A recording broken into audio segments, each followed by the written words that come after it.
Mònica Roca, presidenta de la Cambra de Comerç. Molt bon dia i benvinguda de nou a casa vostra en aquests Premis Talent Cambra. Bon dia. Uns Premis Talent Cambra en els quals col·laboreu ja, és la segona edició, si no m'equivoco. Què representa també això de premiar, de buscar, d'incentivar el talent i la innovació en tots els àmbits? Nosaltres, des que vam arribar, que estem parlant de la societat del coneixement i del model econòmic basat en el coneixement, en el talent, en la innovació. Per tant, aquests premis no deixen de ser una eina, per una banda, una eina que va molt bé per donar a conèixer precisament aquest talent que reclamem a casa nostra, que l'hem de visualitzar i que l'hem d'enfortir perquè és el que al capdavall el model que perseguim. La Cambra de Comerç en els últims 3-4 anys ha fet un revulsiu, podríem dir que era una institució que la gent sabia que estava allà però que també ben bé no sabia què fer, i ara, entre informes, estudis, convocatòries, ajudes, subvencions a entitats, etc., no pareu, no? Realment hi ha hagut un canvi de model. Sí, jo penso que és veritat que hem revolucionat una mica la cambra, l'hem posat a disposició de totes les petites i mitjanes empreses i, evidentment, de les grans, però que normalment, doncs, afortunadament, no ens necessiten tant, però les persones autònomes, les petites i les mitjanes, necessiten l'ajut d'una cambra activa que les ajudi a tirar endavant. I més, a sobre, amb la situació amb la que ens hem trobat de plena Covid, que aquesta era imprevista, diguem, però que d'alguna manera també ens ha ajudat a apropar-nos molt més a les empreses i esperem que tot aquest món empresarial ens utilitzi a nosaltres per tot allò que necessiten. Sempre diem, la cambra t'ajudarà en tot. Si has de muntar una empresa, si tens qualsevol problema, si necessites finançament, i a més molt reforçant aquest model econòmic basat en el coneixement, en el talent, la innovació, que és avui en dia tan i tan important. Ara es parla molt dels emprenedors, però al país n'hi ha hagut sempre d'emprenedors. Sempre hi ha hagut emprenedors. I la Cambra de Comerç ho exemplifica perquè els anys que té ja vol dir que va haver fa 800 anys una gent amb interès de crear una institució que els representés. Se sent prou representat avui el petit i mig empresari perquè té llocs on escollir. És a dir, té entitats de dret com vosaltres, té patronals, té associacions més petites, és a dir, busca allò que vol, hem d'intentar representar-los a tots, hem d'oferir un servei nou també des de la Cambra de Comerç que només puguem oferir nosaltres. En tot aquest panorama, com creus que se situa la Cambra de Comerç avui en dia? La Cambra de Comerç és una institució de dret públic. Per tant, com a tal, ha de servir a tot l'empresariat i tot el teixit productiu. De fet, nosaltres hem d'estar ajudant a tot el teixit productiu. Per tant, la nostra funció és aquesta, és la de representar tot aquest teixit productiu que està vinculat a la cambra, de qualsevol manera, vull dir, està vinculat a la cambra sense ser-ne soci, per dir-ho d'alguna manera. A part d'això, evidentment, hi ha les patronals i els sindicats que completen aquest dibuix dins de l'empresariat, hi ha patrons o persones patrones i hi ha tota una colla de treballadors i treballadores que tenen on escollir perquè es defensin els seus interessos també.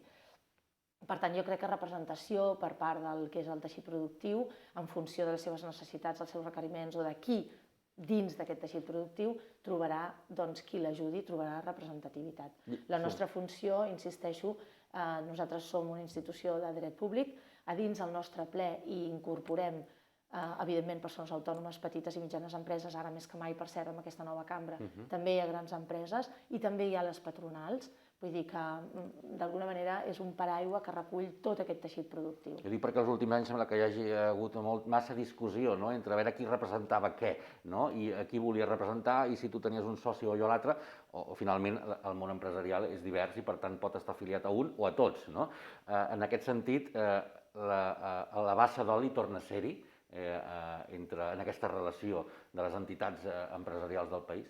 És que no pot ser d'una altra manera, no pot ser d'una altra manera. Amb la feinada que hi ha fora i com està el teixit productiu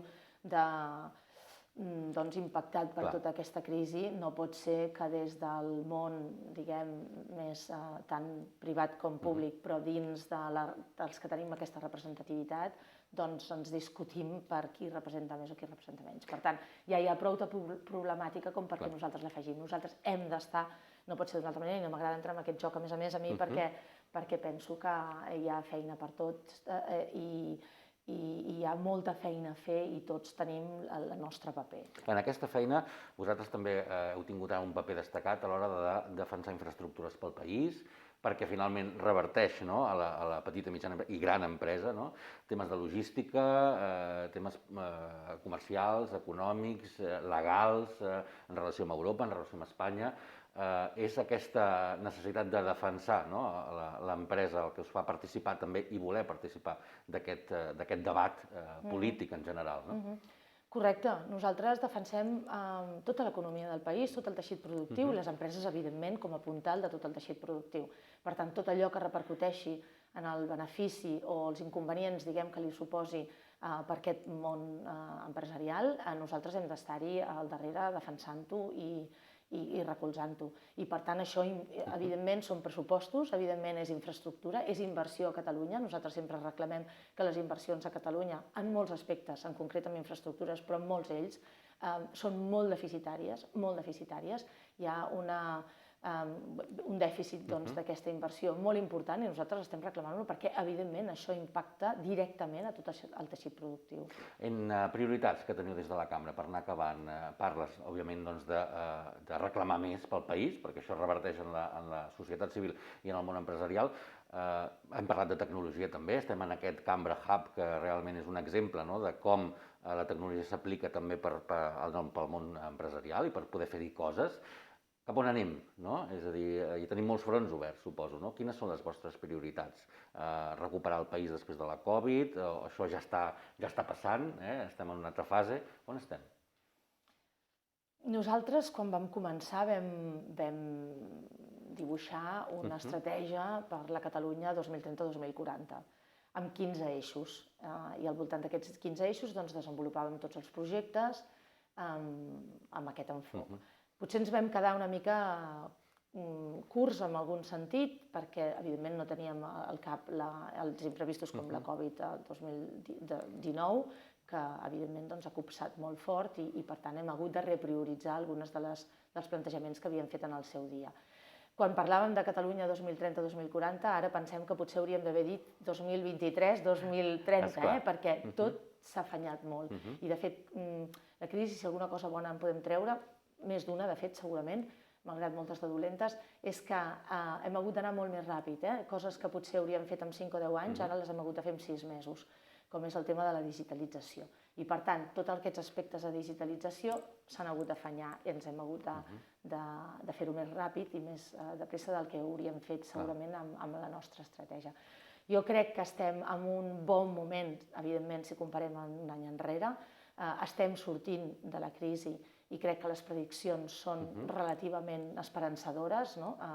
Recuperarem el 2022 aquells nivells de PIB que nosaltres, com saps, pensem que el PIB no és tot, és una mesura econòmica, però n'hi falten moltes d'altres, i per tant hem de veure com aquesta recuperació del PIB influeix o arriba en el benestar i el progrés de la ciutadania i passant per les empreses, que és una mica el que és el nostre, diguem, el que nosaltres defensem.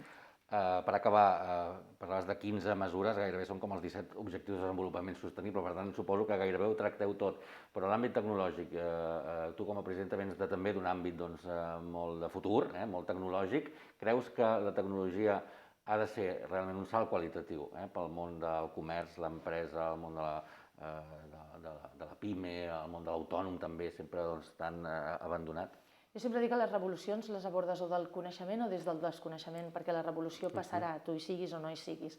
En el cas de la tecnologia és molt clar, tot va molt ràpid i la tecnologia avança a marxes forçades. Llavors tenim dues opcions, o ens hi posem i som actors d'aquesta transformació, d'aquesta revolució, i la fem nosaltres com volem des del coneixement, o ens la mirem, passarà, perquè no hi podem fer res amb això, però l'abordarem des del desconeixement. Són les dues opcions que tenim, no hi ha una tercera. Per tant, jo crec que s'ha fet evident que és molt millor abordar-la des del coneixement. Gràcies, Mònica Roca, presidenta de la Cambra de Comerç. Moltes gràcies a vosaltres.